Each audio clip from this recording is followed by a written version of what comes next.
Magandang gabi po, Luzon, Visayas at Mindanao. Walang bitawan ang sabay nating pagbabantay sa bagyong Paulo at sa epekto ng lindol sa Cebu, gayon din sa iba pang malalaking balita. Malalakas na ulan at hampas ng hangin ang dala ng bagyong Paulo sa malaking bahagi ng Luzon, kabilang sa Aurora at Isabela.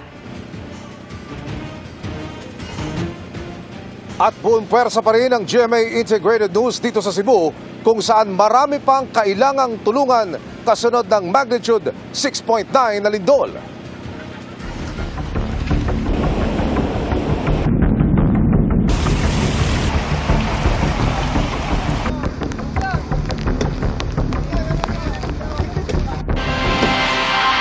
Unahin na natin ang epekto ng bagyong Paulo na humagupit sa Aurora mula kaninang umaga. Umabot pa sa signal number 4, ang pinakamataas na babala roon, kaya libo-libo ang pinalikas. Nakatutok doon live si Sandra Aguinaldo. Sandra? Mel, simula nga alas 2 ay unti-unti nang humupa ang ulan at hangin na dala ng bagyong Paulo. Pero alam mo Mel, umabot kami hanggang signal number 4 kanina dahil nga po sa matinding ulan at hangin na dala ng bagyo. Madilim pa nang magparamdam ang bagyong Paulo kaninang umaga. Pagliwanag, mas tumambad ang babala ng parating na bagyo.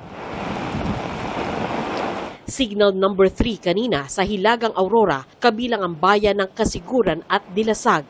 Ramdam yan sa lakas ng mga alon at hangin. Bawal pumalaot dahil mapanganib ang dagat. Kaya mapalad pang nakabalik ang bangkang ito sa Pangpang. Pero ang barkong ito na nagkubli malapit sa pantalan, hindi nakaligtas sa tila galit na ulan at hangin. Ilang kable ng kuryente rin ang lumaylay o naputol. Umapaw naman ang ilog na ito sa barangay Minanga. Sa barangay Dibacong na nasa tabing dagat, pinakiusapan ang mga nakatirang residente sa baybayin na lumikas na.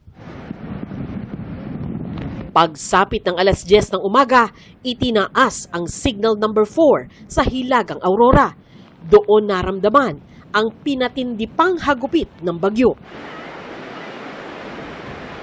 Signal number 4 na po dito sa Kasiguran, Aurora. At ito pong makikita nyo sa akin likuran, yung dagat po parang namumuti, no? Dahil tumaas na yung alon. Kanina po, yung nakikita nyo ay mas malaki pa yung portion ng buhangin na makikita, pero ngayon po ay natakpan na nga po ng dagat. Yung patak po ng ulan patagilid at pag tumama po sa mukha ninyo ay medyo masakit, no? Parang tumutusok siya dahil na rin po sa lakas ng hangin na dala ng bagyong Paulo.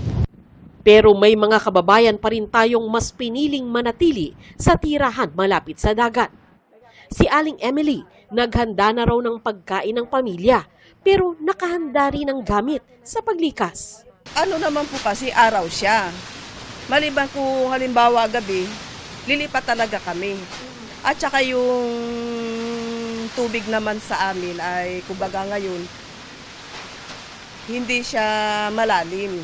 Sa barangay hall ng Dibacong, lumikas ang ilang residente habang ang iba nakituloy muna sa mga kamag-anak. Ngayon po, mas maganda na lang din po na maging handa sa lahat ng oras. Kung may time pa mag-evacuate, mag-evacuate tayo. Mel, sa ngayon ay wala pa rin kuryente, no, dito sa bayan ng Kasiguran. Ang evacuees naman po dito ay halos 2,000 at meron din pong 2,000 na evacuees naman sa katabing bayan ng Dilasag. Sa kabuuan po ay nasa 8,000 yung evacuees ng probinsya ng Aurora. Magkasama na po dyan yung mga nasa evacuation center at mga nakituloy sa kanilang mga kaanak. Yan muna po ang pinakahuling ulat mula dito sa Aurora. Mel? Maraming salamat sa iyo, Sandra Aguinaldo. Nawala naman ng kuryente sa ilang bayan sa Isabela kung saan naglandfall kanina ang bagyo. At mula sa Etiague, Isabela, nakatutok live si Jasmine Gabriel Galban ng GMA Regional TV. Jasmine! Vicky, aabot na sa halos 2,700 na pamilya ang nasa mga evacuation centers sa iba't ibang bayan dito sa probinsya ng Isabela. Pero ayon sa PDRRMO, posibleng tataas pa yung bilang, especially dahil sa ngayon nga ay tuloy-tuloy pa rin yung paglilikas sa mga residenteng nakatira sa mga low-lying barangays.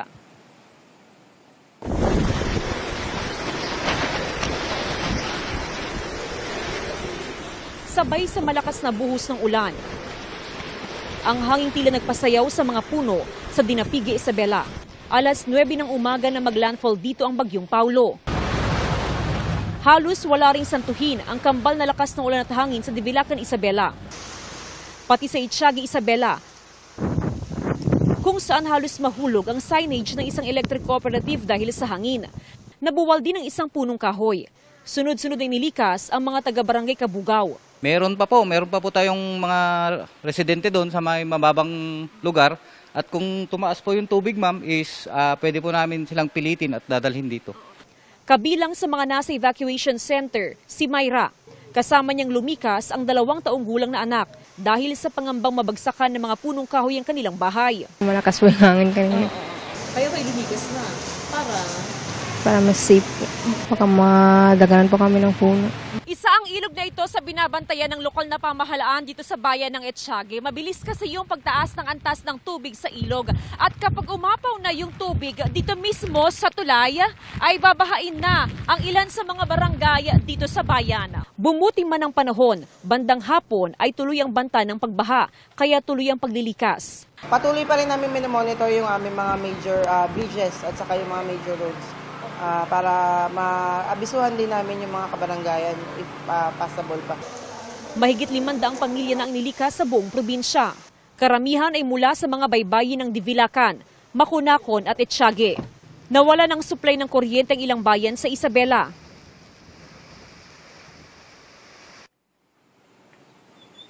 Vicky, as of 6 p.m. ay wala pa rin supply ng kuryente sa ilang barangay sa 17 lugar dito sa probinsya ng Isabela. Samantala, as of 5 p.m. naman ay 6 na gates ng Magat Dam ang nakabukas at nagpapakawala ng tubig. Sa ngayon, tuloy-tuloy ang sinasagawang clearing operation ng otoridad sa iba't ibang bayan dito sa probinsya ng Isabela. Vicky?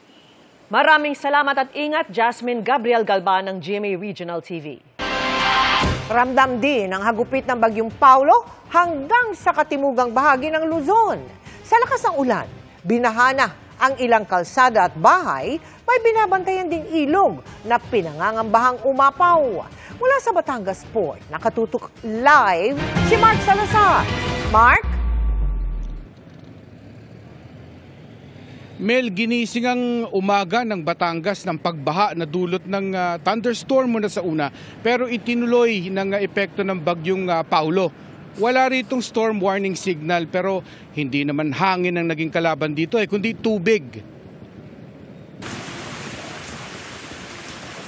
Gumising ang mga taga-Barangay Santa Ana sa Calatagan, Batangas sa ulang nagdulot ng halos zero visibility dahil sa lakas. Alas 5 ng madaling araw pa lang ay may yellow rainfall warning sa buong Batangas dahil sa thunderstorm. Tuloy-tuloy na ang ulan dahil sa epekto ng bagyong Paulo, kaya kinansila ang klase sa ilang lugar. Bago mag-alas 8 ng umaga, hindi na madaanan ng anumang klase ng sasakyan ang Lemery-Taal Bypass Road dahil sa bahang umabot na sa tuhod. Gutter deep naman sa Palanas Road sa Lemery, kaya tumukod ang traffic kahit maaga pa lang. Sa Lian, Batangas naman, binabantayan ng munisipyo ang Bagbag River at Paliko River.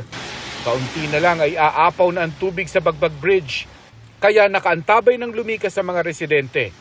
Saglit ding na-isolate ang ilang barangay gaya ng Kapito na nagpatupad ng rerouting sa ilang kalsada ng Lian.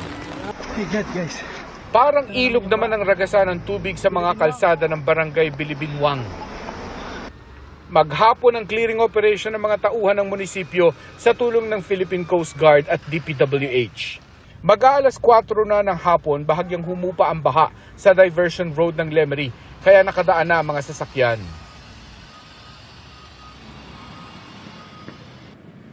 Kanina pang tila ang ulan dito kaya nakahupa na rin ang maraming baha sa buong probinsya, pero nagpapatuloy pa rin at marami-rami pa ang clearing operation na gagawin dahil doon sa mga debris na nagkalat sa mga kalsada, Mel. Maraming salamat sa iyo, Mark Salazar. Problema rin ang baha at landslide sa ibang probinsya dahil pa rin sa bagyo sa Mariveles sa Bataan. Nasa itaas na ng kani-kanilang bahay ang ilang residente dahil abot dibdib ng tubig. Nakatutok si Jonathan Andal. Halos tangayin ang mga punong yan sa lakas ng hangin sa Kasiguran, Aurora na may kasabay ng malakas na ulan. Bandang alas 8 ng umaga nang simulang hagupitin ng Bagyong Paulo ang bayan, kaya nawalan ng kuryente roon. Halos 1,000 na ang inilikas mula sa 20 barangay. Binahari ng bahagi ng kalsadang ito sa bayan ng Dilasag, kung saan halos 400 naman ang inilikas. Binayo rin ng malakas na hangin at ulan ang Dinapigue, Isabela. Habang sa syudad ng Ilagan, nagtumbahan ang mga puno at karatula. Inabot na rin ng baha ang ilang kalsada dahil sa umapaw na Cagayan River. Hanggang dibdib naman ang kulay putik na baha sa Mariveles, Bataan. Tuloy-tuloy kasi ang pag-ulan. Ayon sa uploader, nasa second floor na ng kanilang mga bahay ang ilang residente habang nakikituloy ang iba pa.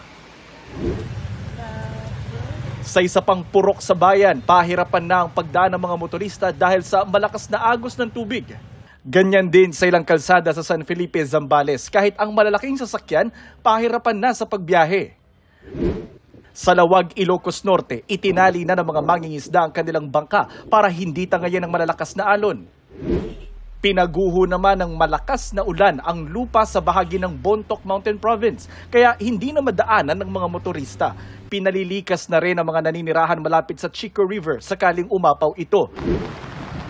Nagpabahari ng malalakas na pag-ulan sa Tagbilaran City sa Bohol, kaya hirap na naman ang ilang motorista.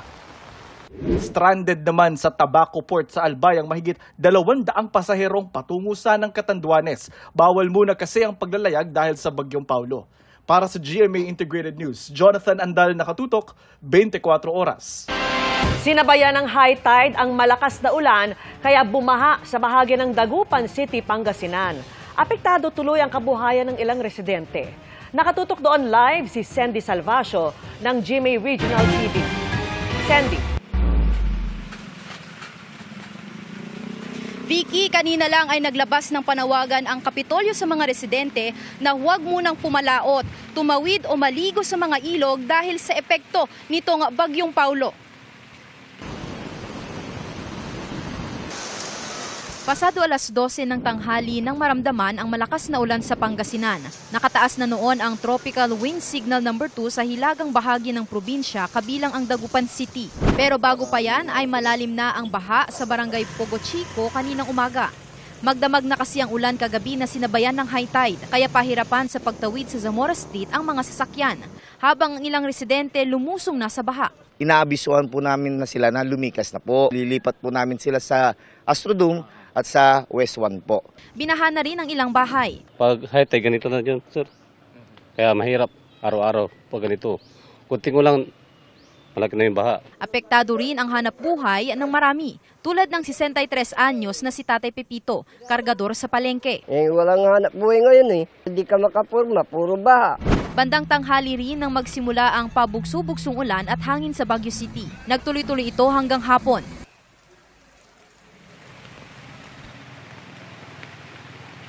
Vicky, narito ako ngayon sa Pogo Chico sa Dagupan City kung saan binabaha pa rin yung ilang kalsada. Samantala, pinag-iingat at inaabisuhan ang mga residente na lumikas agad kung kinakailangan. Vicky. Maraming salamat sa iyo, Sandy Salvacio ng GMA Regional TV. At alamin na natin ang latest sa galaw ng Bagyong Paulo na humagupit sa malaking bahagi ng Luzon matapos itong mag-landfall kanina sa Isabela. Ihahatid yan ni Amor La Rosa ng GMA Integrated News Weather Center. Amor. Salamat Vicky. Mga kapuso, bahagyang humina ang bagyong Paulo matapos itong tumawid sa lupa. Pero maaari pa rin itong magdala ng malakas na bugso ng hangin at ulan sa mga susunod na oras sa malaking bahagi ng Luzon. Alas 9 ng umaga kanina na mag-landfall itong bagyong Paulo. Dito po yan sa Dinapigue, Isabela. Saka po nito tinawid ito pong bahagi ng Northern Luzon hanggang sa makarating po yan dito sa bahagi naman ng West Philippine Sea. Dahil po sa interaksyon itong bagyong Paulo dito sa lupa at ganoon din po sa mga bundok, mula po sa typhoon category ay humina ito bilang isang severe tropical storm. Sa latest bulletin ng Pag-asa, huling namatahan ng sentro ng bagyong Paulo sa coastal waters ng Santa Cruz, dyan po yan sa Ilocos Sur. Tagal ito ang lakas ng hangin nga abot sa 110 kilometers per hour at yung pabugso naman ito nasa 165 kilometers per hour. Kumikilos po yan pa west-northwest sa bilis na 35 kilometers per hour. Ayon po sa Pag-asa, magtutuloy-tuloy na ang pagkilos ito papalayo dito sa ating bansa. At posibleng bukas po ng umaga ay makalabas na po yan sa Philippine Area of Responsibility. At sa susunod na 12 oras, maaari po ito lumakas ulit bilang typhoon category pero yan naman po ay papalayo na nga dito sa Pilipinas. Sa ngayon naman, may nakataas pa rin na wind signal sa malaking bahagi po ng Luzon. Signal number 3 sa Ilocos Sur, ganoon din sa La Union, southwestern portion ng Abra, western portion ng Kalinga, western portion ng Mountain Province, ganoon din sa western portion ng Ifugao at ng Benguet. Signal number 2 naman na nakataas sa southern portion ng Ilocos Norte, Pangasinan, natitirang bahagi ng Abra at ng Kalinga, natitirang bahagi ng Mountain Province at ng Ifugao, pati na rin po dito sa western portion ng Isabela at ganoon din sa northwestern portion ng Quirino. Kasama rin sa signal number 2, ito pong northern and central portions ng Nueva Vizcaya at pati na rin ang northernmost portion ng Nueva Ecija. Habang yung signal number 1 naman, nakataas po yan sa natitirang bahagi ng Ilocos Norte, sa may Apayao, Batanes, Mainland Cagayan, Babuyan Island sa titirang bahagi ng Isabela at ng Quirino, ganoon din sa natitirang bahagi po ng Nueva Vizcaya, Aurora at natitirang bahagi ng Nueva Ecija. Pati na rin po dyan sa Tarlac, Zambales, Pampanga, Bulacan, northern portion ng Quezon at pati na rin sa Pulilio Island. So posible pa rin po dito maranasan yung malakas sa bugso ng hangin pero posible naman na sa mga susunod na oras ay mabawasan na po o medyo maibaba na po itong mga babala ng Pag-asa. Kaya tutok lang po kayo sa mga susunod na bulletins. Kahit papalayo na po ang bagyong Paulo, posible pa rin makaranas ng mga pag-ulan ang ilang bahagi po ng ating bansa ngayong weekend. Base po sa datos ng Metro Weather, ngayong gabi muna, may mga pag-ulan pa rin po sa malaking bahagi ng Luzon. Kasama po dyan itong northern and central Luzon, pati na rin ang ilang bahagi ng Mimaropa at ng Calabarzon. Dito naman sa Visayas at Mindanao, may mga kalat-kalat na pag-ulan, kaya po posible pa rin po dyan yung mga thunderstorms. Bukas naman ng umaga, unti-unti pong mababawasan yung mga pag-ulan sa malaking bahagi po ng ating bansa, lalo na po dito sa Luzon na dinaanan po ng bagyong Paulo. Yung po mga pag-ulan mapupunta na po dito sa may dagat. Maliban lang dito sa western sections po yan ng central and southern Luzon. Sabado ng hapon, may mga pag-ulan ulit sa ilang bahagi po ng Ilocos Region, ganoon din dito sa may Cagayan Valley, Cordillera, central and southern Luzon, pati na rin sa malaking bahagi po ng Bicol Region. May mga kalat-kalat na ulan din sa bahagi po ng Visayas, lalong-lalo na po dyan sa may western portions, kasama na rin itong Negros Island Region, pati po dito sa may Cebu, Bohol, at pati na rin sa may Samar and Leyte provinces. At dito naman sa Mindanao, may nakikita rin po tayo ng mga malalakas na pag-ulan. At pagsapit po ng linggo, sa hapon din posibleng may mga pag-ulan. Dito po yan sa halos buong bansa. Kung makikita po ninyo sa ating mapa dito, halos buong bansa po ay may mga nagkukulay. Yan po yung, ibig sabihin po niyan, dyan po mararanasan yung mga pag-ulan. At may mga malalakas na pag-ulan pa rin dahil po sa thunderstorms. Kaya maging alerto pa rin sa banta ng baha o landslide. Sa Metro Manila, posible pa rin po ang ulan o thunderstorms, lalong-lalo na po yan bago magtanghali o hapon at pwede ring maulit sa gabi. Kaya kung may lakad po kayo this weekend, huwag kalimutang magdala ng payong. Yan ang latest sa ating panahon. Ako po si Amor La Rosa para sa GMA Integrated News Weather Center. Maasahan anuman ang panahon. Traffic at baha na naman ang idinulot ng ulan sa ilang lugar sa Metro Manila. Pero sa isang lugar, kawalan ng maayos na drainage ang sinisi. Nakatutok live si Marisol Abdurrahman. Marisol? Mel, hindi man kalakasan na ulan ang naranasan sa Metro Manila maghapon, nagdulot pa rin ito ng matinding traffic lalo na ngayong Biyernes.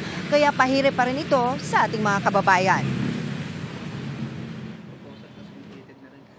Pasado alas 5 ng umaga pa lang, binaha na ang bahagi ito ng Barangay San Antonio, Parañaque City. Pero hindi pa kalakasan ng ulan noon. Sinisi ng mga residente ang drainage sa kanilang lugar. Kunting ulan lang po, grabe pong baha po sa amin. Baka po maano po sila, leptospirosis. Tsaka mabaho po yan pag na-stock po. Ang baho po talaga, grabe. Tinatayang 120 pamilya ang apektado ng baha.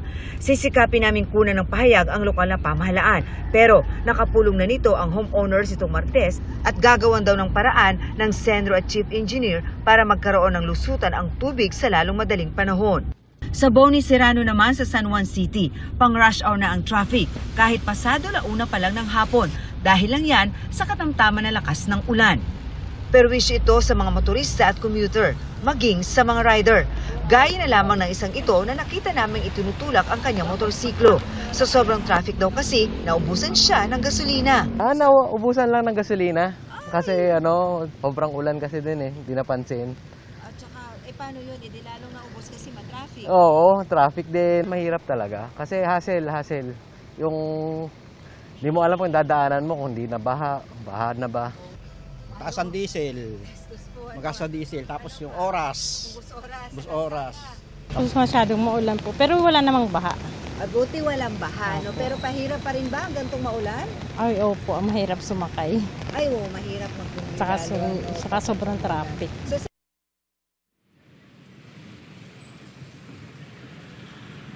Sa mga oras na ito, Mel, wala naman na tayong nararanasan na pag-ulan o pag-ambon dito sa ating kinaroroonan sa Quezon Avenue. Pero ang traffic, gaya na nakikita ninyo sa ating likuran, napakatindi pa rin. Mel. Maraming salamat sa iyo, Marisol Abduraman. Umaapela na ng tulong sa gobyerno ang ilang taga-Bataan kasunod ng naranasang baha dahil sa malalakas na ulan dala ng bagyong Paulo. At mula po sa Mariveles, nakatutok live si Darlene Can. Darlene.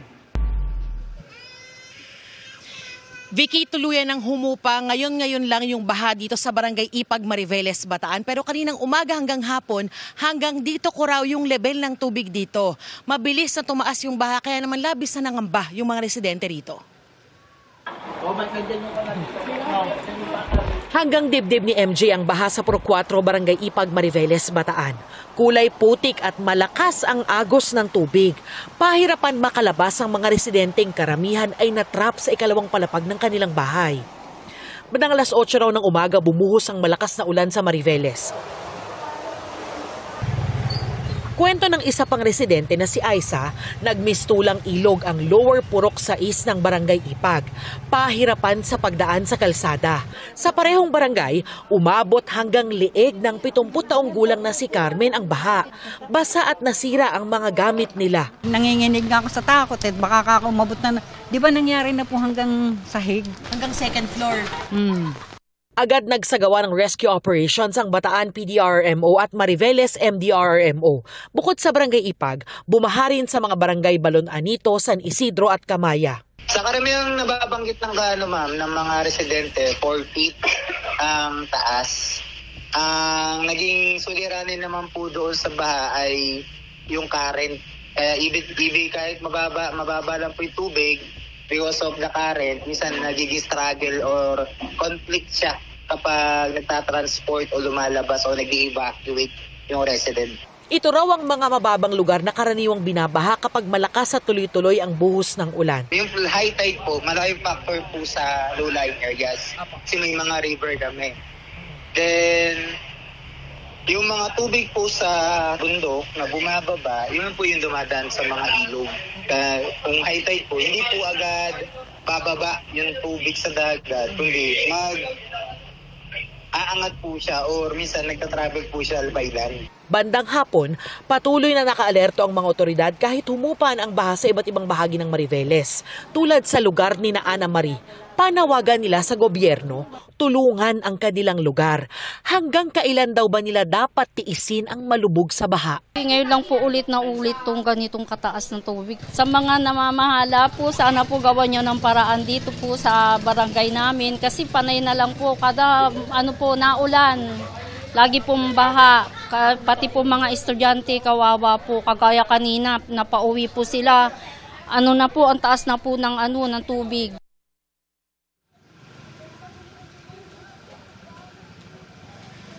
Vicky, walang naitalang casualty yung Mariveles LGU. Sa ngayon ay patuloy daw nilang minomonitor yung lagay ng panahon para mapagdesisyonan kung pauuwiin na nila yung 38 pamilyang inilikas. Yan ang latest mula rito sa Mariveles, Bataan. Balik sa'yo, Vicky.